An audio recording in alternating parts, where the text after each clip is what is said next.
My husband begged the paramedics to save his son, and when he thought I couldn't hear him, he said he could always find another wife. Before I tell you what he lost the day he said that, comment where you're listening from and subscribe if you love revenge stories. 6 years of trying. 6 years of losing children before I ever got to name them. 6 years of Thaddeus holding my hand in waiting rooms, whispering that we'd get there together. I believed him completely, right up until the pregnancy that finally survived. That was when I learned what he'd actually been waiting for. The day the technician said we were finally far enough along to learn the baby's sex, Thaddeus didn't reach for my hand. He didn't ask if I was comfortable. He didn't ask if I was nervous. Before the scan had even begun, he leaned forward and asked one question.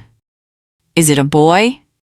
The moment the technician smiled and nodded, his face lit up. He laughed, wiped away tears, and thanked God over and over. I'd never seen him so happy.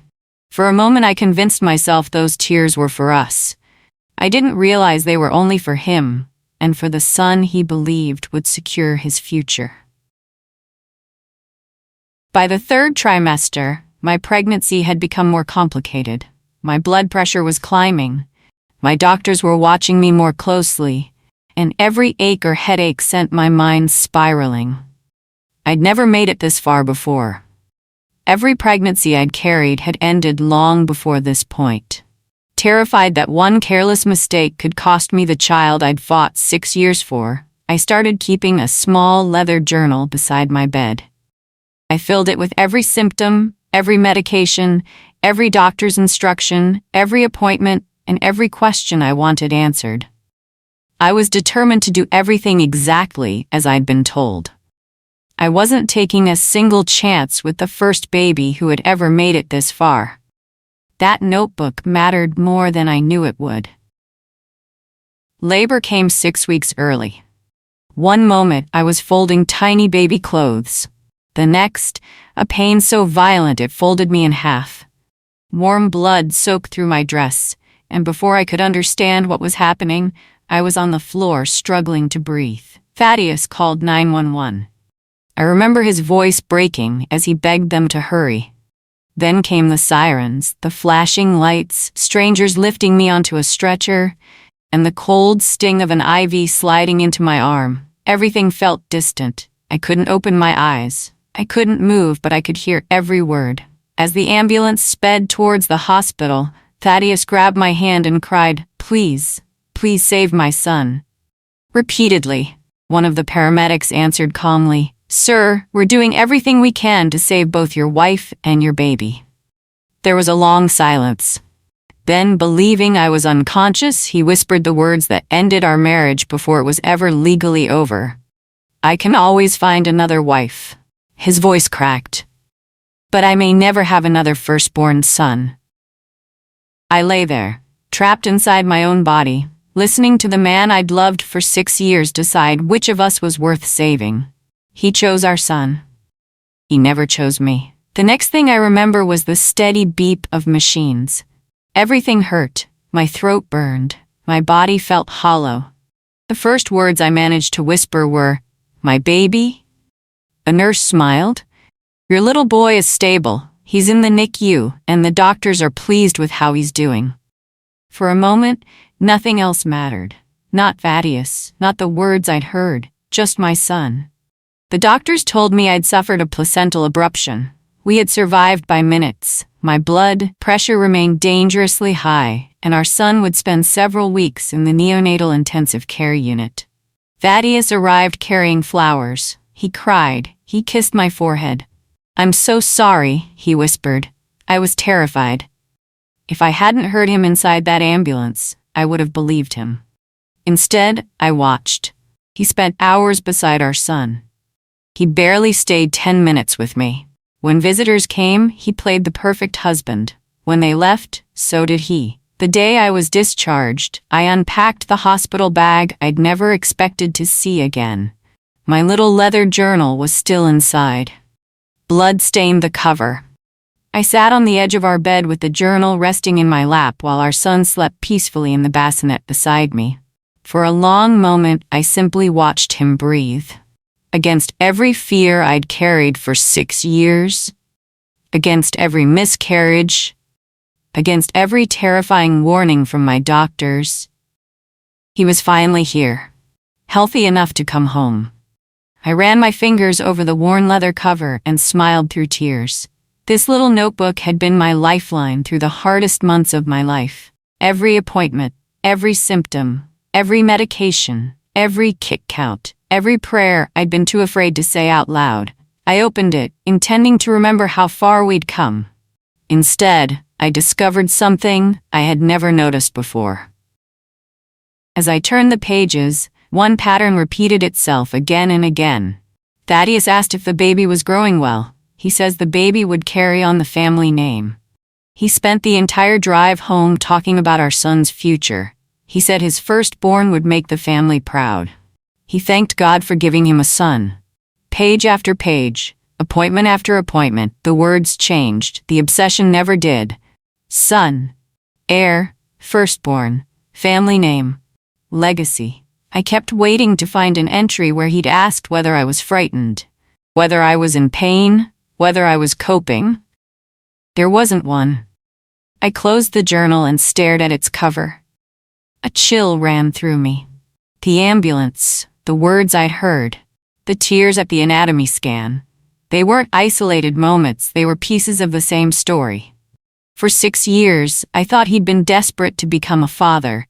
Now I wasn't sure. He'd never talked about bedtime stories or teaching our child to ride a bike. He talked about family names, legacy, firstborn sons, the future. I closed the journal. One question refused to leave me. What was so important about having a son? The question pulled another memory to the surface. The family lawyer had visited the hospital before some of our relatives had. I walked into the study, opened my laptop, and typed the only name I could think of, Callaway Vance Holdings. I had no idea that those 3 words were about to explain my entire marriage. The first search results were exactly what you'd expect. A multi-billion-dollar family empire. Commercial real estate, private equity, luxury hotels. None of it explained why my husband had called the family lawyer before half our relatives even knew our son existed. I kept reading. Every article seemed to mention the same thing. The Callaway Family Trust. No one explained it in detail. They couldn't. It was private. But business journalists had been speculating about it for years. The future leadership of Callaway Vance Holdings remains tied to the closely guarded terms of the Callaway Family Trust. Despite repeated questions, the Vance family has never disclosed the trust's succession provisions. Analysts believe the trust, not the family itself, will determine who ultimately controls the company. One article quoted Edmund Callaway Vance himself. "I've already decided who will protect this company long after I'm gone." When the interviewer asked who that would be, he smiled. "I've said enough." That answer should have satisfied me.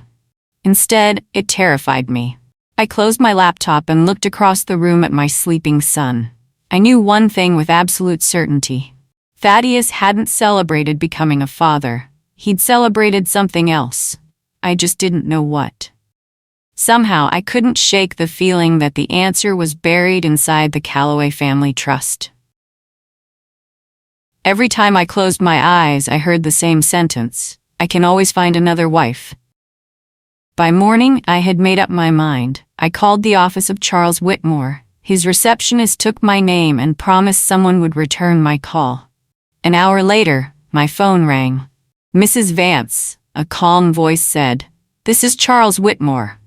I have questions about my husband and about my son." There was a brief silence. "I can't discuss such matters over the telephone," he replied. "If you'd like to meet, my office can see you tomorrow morning." The next day, I sat across from the man who had represented the Callaway family for more than 3 decades. He looked at me for a long moment before speaking. "What would you like to know?" I didn't hesitate. My husband called you before he called his own family when our son was born. I searched the company. I searched the trust. I still can't understand why the birth of my son became legal business before it became family news." Mr. Whitmore folded his hands. "Mrs. Vance, the trust is confidential. I cannot disclose its terms." My heart sank. "But," he continued, "your son's birth has changed the legal position of the trust. As one of the trustees responsible for protecting the interests of its beneficiaries, I can tell you this much." He leaned forward. "Your son is no ordinary beneficiary." A knot formed in my stomach. "What does that mean?" "It means," he said carefully, "that the day he was born, he became central to the future governance of Callaway Vance Holdings." I stared at him. "So that's why Thaddeus wanted a boy." Mr. Whitmore didn't answer. He didn't need to. His silence told me everything words couldn't. Mr. Whitmore folded his hands. "Mrs. Vance, I'm afraid I can't show you the trust or discuss its confidential provisions." I nodded, trying not to hide my disappointment. "But I can tell you this." He chose his words carefully. "Your son's birth has legal significance under the trust. That is why your husband contacted this office." My heart skipped. "So it wasn't just paperwork?" "No," he held my gaze. "Beyond that, I'm limited in what I can say." "Then why agree to meet me at all?" "Because you asked about your son." He paused. "As one of the trustees responsible for administering the trust, I have a duty to protect the interests of every beneficiary, including him." I leaned forward. "Is my husband trying to inherit the company through our son?" For the first time, Mr. Whitmore didn't answer immediately. Finally, he said, "Mrs. Vance, I cannot comment on your husband's intentions." The silence between us was answer enough. "I strongly recommend you retain independent legal counsel." "Why?" "Because if your questions concern your son's legal interests, they should be answered by someone whose duty is to act solely for you." "My husband keeps talking about trustees," I whispered. "Should I be worried?" Mr. Whitmore's expression never changed. "I think," he said quietly, "that every parent should fully understand any legal arrangement that affects their child's future." That was all he said. No accusations, no secrets, no trust documents. As I walked out of his office, I realized something important. The trust might hold the legal answers, but the truth about my marriage was already there, hidden inside everything Thaddeus had said and done. All I had to do was put the pieces together. The next call I made wasn't to Thaddeus. It was to my own lawyer. I didn't ask him to help me end my marriage. I asked him one question. What exactly does my son stand to inherit? Over the next few weeks, my lawyer made formal inquiries, exchanged correspondence with the trust's legal representatives, and obtained the information he needed to advise me about my son's legal position. When he finally called me back, his voice was unusually serious. "You were right to ask questions," he said. He explained that the Callaway Family Trust didn't simply pass control of the company from one generation to the next. It protected the company's controlling shares until the next qualifying beneficiary was old enough to assume responsibility. One provision changed everything. Under the trust, my lawyer explained, the right to succeed to control passes only through the founder's direct male line. Daughters may inherit the family's wealth, but under the trust, they cannot inherit the succession right to control the company. Until then, the trustees decided who, if anyone, was fit to exercise that control on the beneficiary's behalf. My son had become that qualifying beneficiary the day he was born, and Thaddeus believed that role belonged to him. Suddenly, everything made sense. The tears at the anatomy scan, the obsession with having a boy, the call to the family lawyer, the words in the ambulance. He never wanted a child. He wanted an heir. And for the first time since hearing those words in the back of that ambulance, I knew exactly what I had to do. I wasn't going to forgive him. I wasn't going to protect him. I was going to use every lawful piece of evidence I had to make sure the man who valued an inheritance more than his wife never gained control of either. I started with the ambulance. At my lawyer's advice, I requested a copy of my emergency medical records. When they arrived a week later, he placed the patient care report in front of me. "The report contains the attending paramedic's observations," he said quietly. "I think you should read the highlighted section." My hands trembled as I reached the highlighted section. Until that moment, part of me had hoped grief had twisted what I'd heard in the ambulance. It hadn't. Patient's husband repeatedly requested that responders prioritize the infant. A few lines lower, another note. Husband stated words to the effect of, "I can always find another wife. I may never have another firstborn son." I closed my eyes. "Do you have anything else?" my lawyer asked. Without speaking, I placed my leather journal on his desk. He spent several minutes turning its pages. Every appointment, every symptom, every entry describing Thaddeus asking about the baby without asking about me. When he finished, he folded his hands. "On their own," he said, "neither of these proves your husband's intentions." I nodded. I didn't think they would. "But together," he continued, "they document a consistent pattern. Your journal records months of behavior. The ambulance report records what happened during a medical emergency. They don't reach legal conclusions, but they are contemporaneous records, and they corroborate one another." I took a slow breath. "What happens now?" "That depends," he replied. "If your husband asks the trustees to allow him to exercise control on your son's behalf, they may need to assess whether he is a suitable steward under the trust. And if they do, then they will make their own inquiries.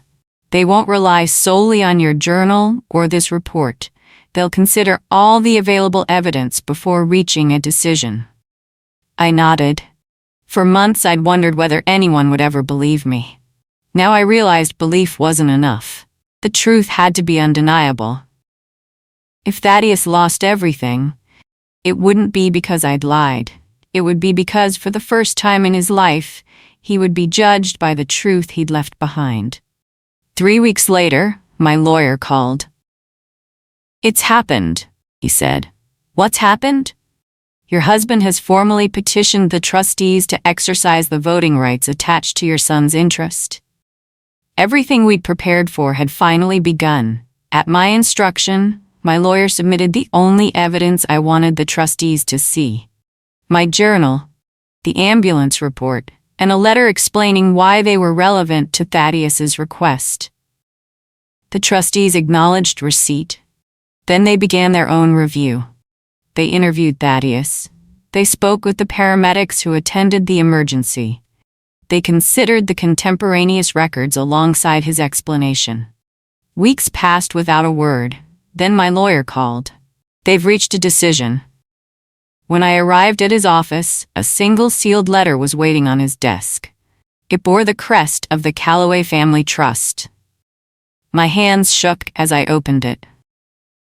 The trustees had concluded they were not satisfied that Thaddeus had demonstrated the judgment and character required to exercise control of the trust's voting rights on behalf of the minor beneficiary. Until my son came of age, or the trustees determined otherwise, the voting rights would remain under the trust's independent administration. I read the letter once, then again, not because I hadn't understood it, but because I'd spent so many months wondering whether anyone would ever believe me. They had. Not because of my tears, not because of my anger, because the evidence spoke louder than either. I folded the letter carefully and placed it back in the envelope. For the first time since the ambulance, I felt something I hadn't thought I'd ever feel again. Peace. Thaddeus hadn't lost because I destroyed him. He'd lost because I finally stopped protecting him from the consequences of his own choices. For the first time since the ambulance, revenge wasn't about hurting him. It was about making sure the truth hurt more than I ever could. Thaddeus came home just after sunset. He looked like a man who had aged 10 years in a single day. His shoulders were slumped. His tie hung loose around his neck. He didn't even notice I was watching him. "Are you all right?" I asked. He forced a smile that never reached his eyes. "I'm fine." I frowned. "You don't look fine." He loosened his tie and looked away. "It's nothing. Just work." For a long moment I said nothing. Then I asked quietly, "Does it have anything to do with the trustees?" He froze. Slowly, he turned to face me. "What did you just say?" "The trustees." The color drained from his face. "How do you know about the trustees?" I held his gaze. "Because I know about the trust." His mouth opened, but no words came out. "I know about your petition." His breathing became uneven. "I know why you wanted a son." He stared at me as though he were looking at a stranger. Finally he whispered, "What have you done?" I walked to the hallway table, opened the drawer, and removed a large envelope. I placed it in his hands. He looked down. "Petition for dissolution of marriage." When he looked back up, I met his eyes one last time. "The trustees judged your character. I judged mine." Then I walked away. Our divorce became final 6 months later. My son lost nothing. He remained the beneficiary of the Calloway Family Trust, exactly as it had been written. One day, the future of Calloway Vance Holdings would still be his. The only thing that changed was this. Until my son was old enough to make his own decisions, the trustees, not Thaddeus, would protect that future. The man who had spent 6 years trying to secure control of an empire through his son had secured the heir. He simply lost the right to lead either of them. The last time I saw Thaddeus was outside the courthouse. "Will you ever forgive me?" he asked. I looked at the little boy holding my hand.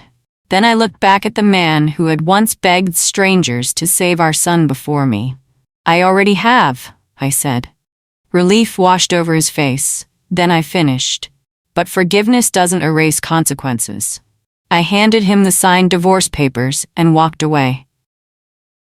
For 6 years, I thought we were building a family. In the end, I realized I'd been risking my life to build the future he'd wanted all along. He believed I was only the woman who could give him an heir. He was wrong. I was the woman who made sure that heir would grow up knowing the difference between love and ambition, between character and power, between a parent who chose an empire and a parent who chose their child. The day Thaddeus whispered, "I can always find another wife," he thought he was protecting his son's future. He never realized he was sacrificing his own. If you enjoy emotional revenge stories, where betrayal has consequences and justice finally catches up, don't forget to like this video and subscribe for more unforgettable stories.